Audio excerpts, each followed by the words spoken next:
Krásný den, přátelé jihočeských víkendů. Dnes jsme na Novohradsku, začínáme na parkovišti v centru Hojné Vody a čeká nás výšlap na Kraví horu a spoustu dalších zajímavostí.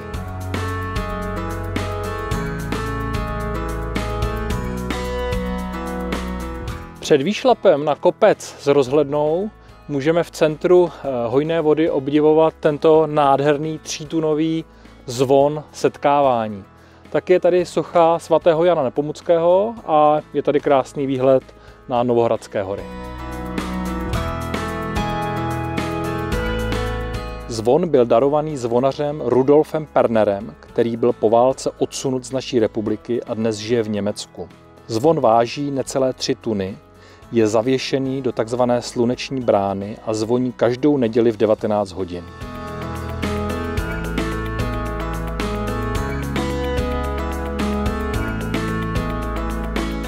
Kaplička svaté Anny se nachází mezi stromy v zatáčce. Pod kapličkou je studánka svaté Anny. Voda pramení ve studnici, která se otvírá jako kotec.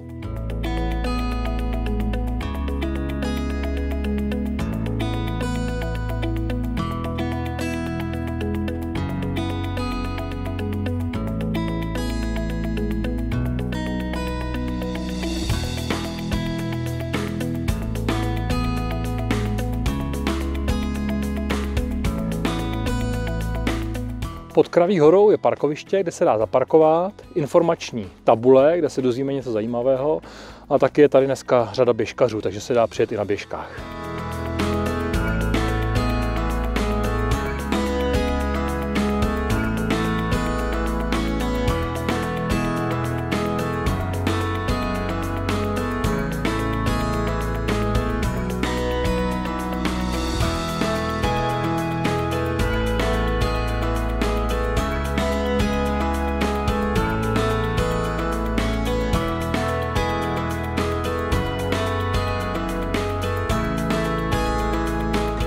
Jsme ve výšce kolem 900 metrů a po zelené značce je to asi 1,5 kilometru z Hojné Vody. Kolem krásné kamenné moře a stoupáme až na kopec.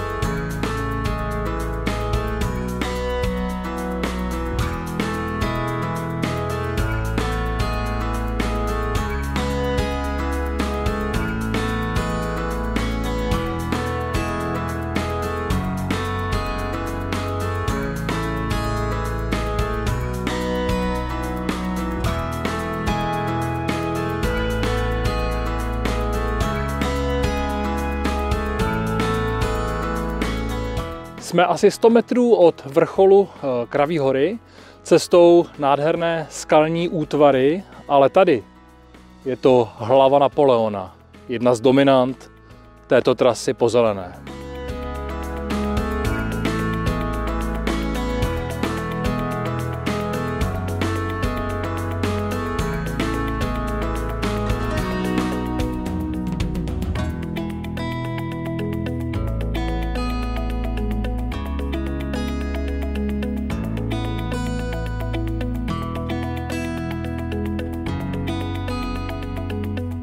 Jsme ve výšce 950 metrů a před námi výšlap na rozhlednu, která sama o sobě má asi 37 metrů a má zajímavou historii.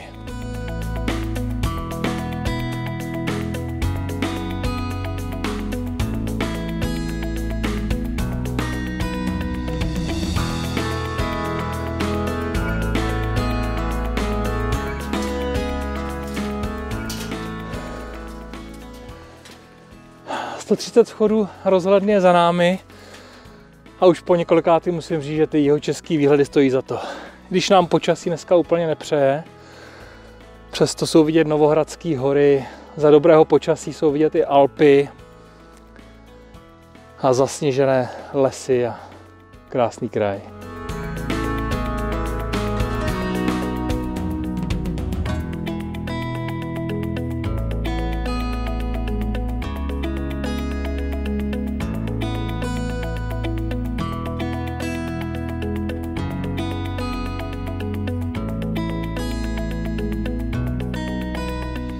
Rozhledna bývala vojenskou hláskou v dobách minulých a součástí obrany naší západní hranice. Úprava stavby pro civilní účely spočívala ve výměně železného žebříku za točité schodiště a v přidání 4 šikmých podpěr pro zvýšení stability věže.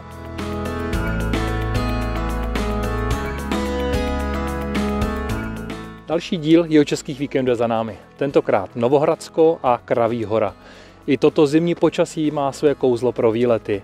Po zelené značce pokračujeme do Hojné vody, takže nesejte doma a vyražte na další Jihočeský víkend. Mějte se krásně.